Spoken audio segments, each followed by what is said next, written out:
प्रदेश पदाधिकारी बनकर नगर निगम के छोटे पार्षद से शुरू करके 20 साल विधायक बनने के बाद आप जैसे परिवार से उठकर मुख्यमंत्री की कुर्सी पर पहुंचा, जिसके परिवार में ना तो पहले कोई राजनीति में था और न ही राजनीति उनके परिवार में इस बारे में सोचा जाता था। 40 सदस्य थे। मैंने और उप मुख्यमंत्री जी ने शपथ ली। शपथ लेने के बाद 15 महीने का हमारा कार्यकाल हुआ।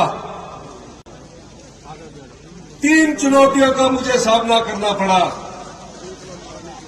पहली चुनौती आर्थिक मोर्चे पर मिली। जब मैं और मुख्यमंत्री अधिकारियों से मिले तो उन्होंने कहा प्रदेश का खजाना खाली है और जिस प्रकार से संस्थान खोल दिए, अगर इस प्रकार संस्थान खुल गए तो हमारी हालत श्रीलंका से भी बदतर हो जाएगी। ये पहली बैठक अधिकारियों के साथ थी हमारी। 1 महीना तक मैं दिन रात काम करता रहा। रात के 2-2 बजे तक सचिवालय में रहा कि किस तरह हिमाचल प्रदेश को आत्मनिर्भर बनाना है, किस तरह हिमाचल प्रदेश को अपने पांव पर खड़ा करना है। इस दिशा से मैंने काम करना शुरू किया। धीरे धीरे मेरे कार्यों से कुछ अधिकारियों को भी तकलीफ हुई होगी, क्योंकि वो पिछले सरकार में भी अधिकारी थे। हमने उनकी परवाह नहीं की और मैंने धीरे धीरे भ्रष्टाचार के चोर दरवाजों को बंद करना शुरू किया। 1 महीने के अंदर मंत्रिमंडल का भी विस्तार नहीं हुआ था। अधिकारी आए कि हमारा राजस्व बढ़ने लगा है और उस राजस्व बढ़ने की दिशा में हम आगे बढ़ रहे हैं। मैं समझ गया मुझे थोड़े और भ्रष्टाचार के चोर दरवाजे बंद करने हैं। 1 महीने बाद मंत्रिमंडल का विस्तार हुआ। मंत्रिमंडल के विस्तार के समय भारतीय जनता पार्टी के लोग बार बार कह रहे थे कि पहली गारंटी में कहा ओल्ड पेंशन स्कीम देंगे, सरकार का खजाना खाली है, कहां से देंगे। उन्हें यह नहीं पता था कि आप 5 साल सोए रहे और जनता का पैसा लुटाते रहे। मैंने उस जनता के पैसे लुटने वालों के दरवाजे बंद कर दिए हैं। लहर नहीं ललकार है, रुकूगी सरकार। जैसे ही हमारी पहली कैबिनेट का विस्तार हुआ, हमने पहली ही कैबिनेट में 1,36,000 सरकारी कर्मचारी और अधिकारियों को ओपीएस देकर नवाजा, ओल्ड पेंशन स्कीम देकर नवाजा।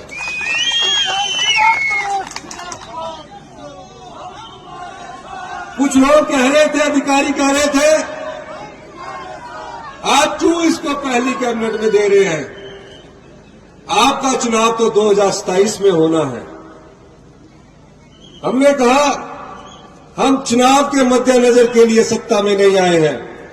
40 साल बाद अगर हम सत्ता में आए हैं तो मैं भी एक कर्मचारी का बेटा हूं। मैं जानता हूं कि बुढ़ापे में अगर उसका कोई सहारा है तो ओल्ड पेंशन ही है। ओल्ड पेंशन देने के बाद अभी 4 महीने ही बीते थे हमारी सरकार के। दूसरी सबसे बड़ी चुनौती हमारे सामने आई। पूरे प्रदेश में इतनी अत्यधिक बारिश हुई, कई घर भागे, कई सड़कें टूट गई, कई जगह बिजली की खंभे उखड़ गए, हर जगह तबाही का मंजर था। पूरे प्रदेश से मुझे फोन आ रहे थे कि मेरा घर बह गया, मैं कहां रहूंगा, मैं कहां रहूंगी। पूरे प्रदेश में इतनी अत्यधिक बारिश मैंने अपने जीवन काल में नहीं देखी है और आपने भी इतनी अत्यधिक बारिश अपने जीवन काल में नहीं देखी। 75,000 टूरिस्ट कुल्लू जिला में फंस गए। कुल्लू पूरे प्रदेश में, हिमाचल प्रदेश से अलग थलग पड़ गया। 15,000 गाड़ियां फंस गई। पूरे देश से मुझे फोन आने लगे, इन्वेस्टर से फोन आने लगे कि हमारे नागरिकों की सुरक्षा कीजिए।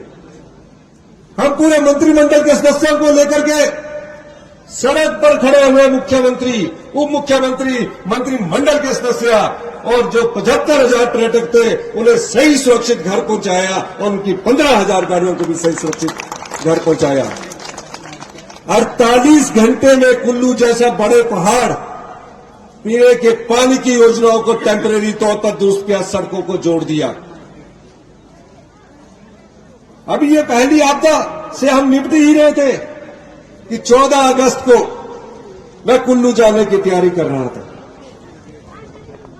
मुझे पता लगा शिमला के शिवबोड़ी में एक बहुत ज्यादा भूस्खलन हुआ है, 22 लोग उसमें दब गए। पूरे प्रदेश से मुझे खबरें आ रही, मेरे साथ कर्नल धनीराम शांडिल जी आए कि सोलन में भी एक परिवार के 7 लोग दब गए।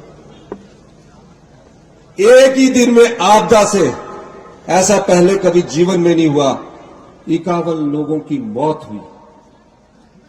इस आपदा में 551 लोग हमको छोड़कर चले गए। हर जगह तबाही का मंजर था। भारतीय जनता पार्टी वाले बार बार बयान देकर ये सवाल कर रहे थे, आपदा प्रभावित परिवारों को कैसे राहत पहुंचाई जाए। हमने बार बार कहा कि हमें भी स्पेशल रिलीफ पैकेज मिलना चाहिए। पूरे जिलों में मैं घूमा, कांगड़ा क्या, शिमला क्या, मंडी क्या, कुल्लू क्या, सोलन क्या, बिलासपुर क्या, सब जगह मैं खुद गया। सुबह जाता था, शाम को अधिकारियों की बैठक लेता था। ऐसी भयंकर आपदा हमने पहले कभी नहीं देखी थी। मैंने भारतीय जनता पार्टी के नेताओं से कहा कि इस मुसीबत की घड़ी में आप हमारे साथ खड़े होइए। भारतीय जनता पार्टी मुसीबत की घड़ी में भी हिमाचल की जनता के साथ नहीं खड़ी हुई। वो राजनीति करते हैं। विधानसभा सत्र हुआ, प्रस्ताव लाए, 3 दिन तक प्रस्ताव पर चर्चा हुई। चर्चा करने के बाद मैंने उनसे अनुरोध किया कि आप इस प्रस्ताव के समर्थन में हमें सहयोग कीजिए। वो चुपचाप बैठे रहे और प्रस्ताव के समर्थन में नहीं खड़े हुए।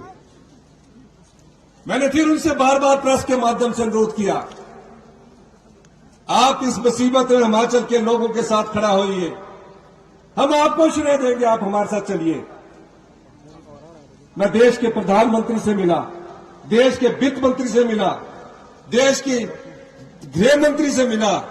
मैं प्रार्थना करता रहा कि गुजरात की तर्ज पर, उत्तराखंड की तर्ज पर आप हमें हमारी मदद कीजिए। हमारी एक ना सुनी। इस क्षेत्र के संसद सदस्य सुरेश कश्यप जी से यह पूछा जाना चाहिए, प्रदेश के लोग आपदा से पीड़ित थे, सुरेश कश्यप जी एक भी सवाल सांसद में शिमला संसदीय क्षेत्र में जहां सबसे ज्यादा नुकसान हुआ था उसके बारे में नहीं पूछा। सवाल तो दूर की बात। अरे आपके गृह मंत्री, आपके प्रधानमंत्री है, एक साधारण सा कागज लेकर उनसे सिर्फ अनुरोध करके फोटो ही खिंचवा देते, वही सोशल मीडिया में डाल देते कि कम से कम हिमाचल के लोगों की मदद कीजिए। वो नहीं खड़े हुए। ऐसा सांसद चुनकर आपने भेजा जिसने आज तक, सांसद सुरेश कश्यप ने सांसद की कार्रवाई में भी भाग नहीं लिया और एक भी सवाल नहीं पूछा। ऐसा सांसद चुनकर क्या आप दोबारा भेजोगे? सवाल ये नहीं है। हम 15 महीने से काम कर रहे हैं। 22,000 परिवार आपदा से प्रभावित हुए। सोलन में सड़कें टूट गई, शिमला में सड़कें टूट गई, सिरमौर में कई घर बर्बाद हो गए। इन घरों को बसाने का जिम्मा हिमाचल प्रदेश सरकार का था। दिन रात मेहनत की। मैं जानता हूं,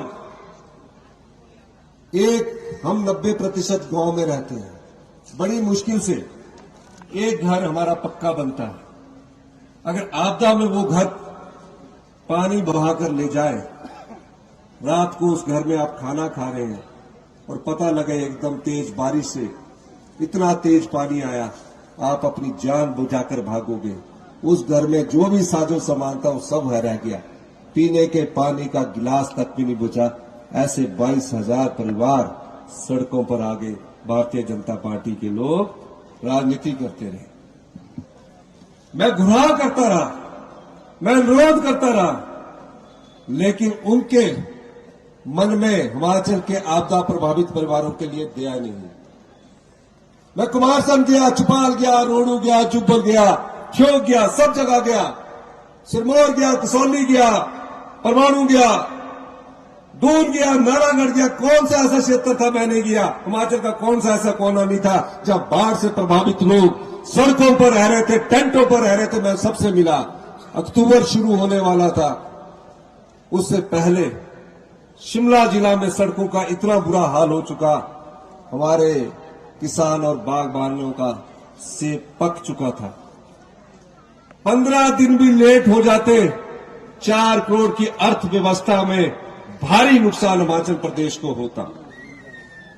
रोहित ठाकुर जी से मेरी चर्चा हुई, हमने अपने खजाने पूरे खोल दिए।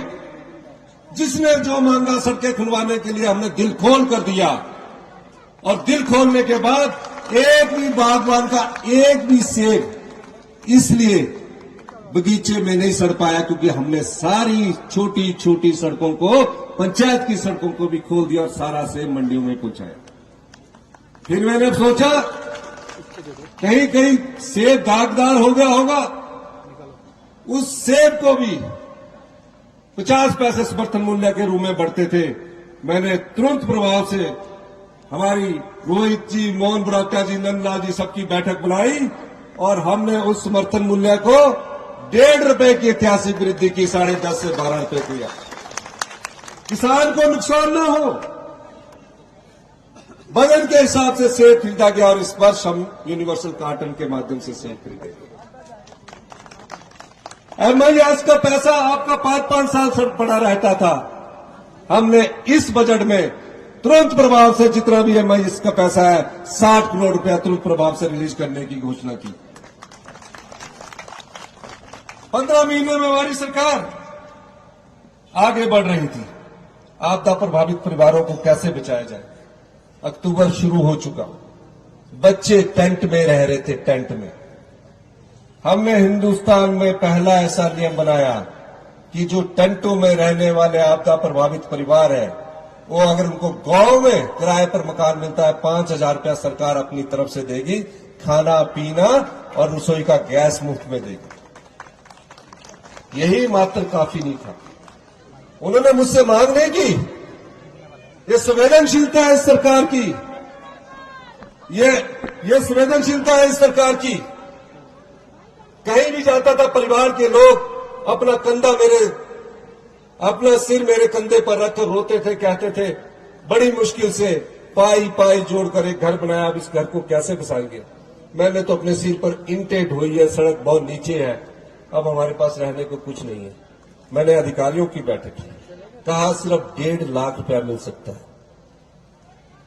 मैंने कहा मैं आम परिवार से आता हूं, मुख्यमंत्री की कुर्सी तक पहुंचा हूं। 1.5 लाख से 1.5 लाख रुपए से ये घर नहीं बनने वाला। 1.5 लाख से ये घर नहीं बनने वाला। और मैंने कानून पढ़ा, रिलीफ मैनुअल पढ़ा कि प्रधानमंत्री आवास की योजना के द्वारा भी 1.5 लाख ही मिला जाता था। मैंने आपदा प्रभावित परिवारों के लिए नियम बदल दिया, कानून बदल दिया। 1.5 लाख से लेकर उन्हें 7 लाख रुपया दिया और तकरीबन 4,000 परिवारों को ऐसी राहत पहुंचाई। 62 करोड़ रुपया शिमला जिला में दिया। 3,000 घरों को जो आंशिक रूप से नुकसान हुआ था, उनको 4,000 से बढ़ाकर 1 लाख रुपए दिया। ये संवेदनशीलता है हिमाचल प्रदेश की सरकार की।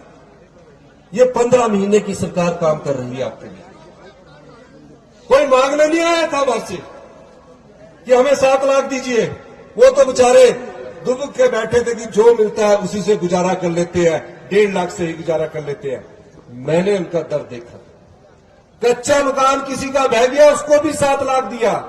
क्षतिग्रस्त थोड़ा सा हो गया, उसको भी हमने 1 लाख रुपया दिया। किसी की दुकान चलेगी, उसको हमने 1 लाख रुपए दिया। ये बात मैं इसलिए कह रहा हूं कि आपने 15 महीने जिस सरकार को चुनकर भेजा, उस सरकार ने आपका दर्द जाना। आपदा में हम आपके साथ खड़े हुए। वर्ल्ड बैंक ने हमारी प्रशंसा की। नीति आयोग तो भारतीय जनता पार्टी के अंडर है, उनके उपाध्यक्ष ने हमारी प्रशंसा की। शांता कुमार जी ने हमारी प्रशंसा की। पर भारतीय जनता पार्टी के जो लोग आज चुनाव लड़ रहे हैं, उनसे ये सवाल पूछा जाना चाहिए कि आपदा के समय आप हिमाचल के लोगों के साथ क्यों नहीं खड़े हुए। आपदा में हम खड़े हुए, सरकारी कर्मचारियों के साथ हम खड़े हुए, अनाथ बच्चों के साथ हम खड़े हुए, विधवाओं के बच्चों को 27 साल तक शिक्षा देने के लिए हम खड़े हुए। ये 15 महीने में हमारी सरकार ने आपके लिए कार्य किए। वो प्रदेश जो आर्थिक कंगाली के दौर से गुजर रहा था, हमने अर्थव्यवस्था को चुस्त दुरुस्त किया, उसमें 20% का सुधार किया। और 1 साल में आप भ्रष्टाचार के चोर दरवाजे से आपका पैसा जा रहा था, हमने 2200 करोड़ रुपए का अधिक राजस्व कमाया, जो हिमाचल प्रदेश की जनता में हमने बांटा।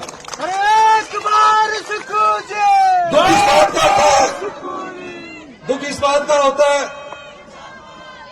दूसरा बजट बन रहा था। दूसरे बजट में मैंने अधिकारियों से पूछा, आप बताइए कि हमारे पास जो हमने चोर दरवाजे बंद किए, कितना पैसा बचा है। एक चोर दरवाजे का मैं उदाहरण देना चाहूंगा, क्योंकि आपको भी काफी देर होगी है, काफी दूर जाना है। शराब के ठेकों की नीलामी होती थी। वो सिर्फ क्या करते थे, टेंडर नहीं होता था, रिन्यू कर देते थे 10% पर। 4 साल से हर साल 160 करोड़ रुपया आता था। मैंने बैठक की, मेरे पास भी आए कि हम 160 नहीं, हम 200 करोड़ रुपया दे देते हैं, आप इसको जैसे पिछली सरकार की प्रथा चली है, उस सरकार की प्रथा के अनुसार इसको भी आगे बढ़ाइए। 4 साल से चलती आ रही है। मैंने कहा मुझे दाल में कुछ गड़बड़ लगी।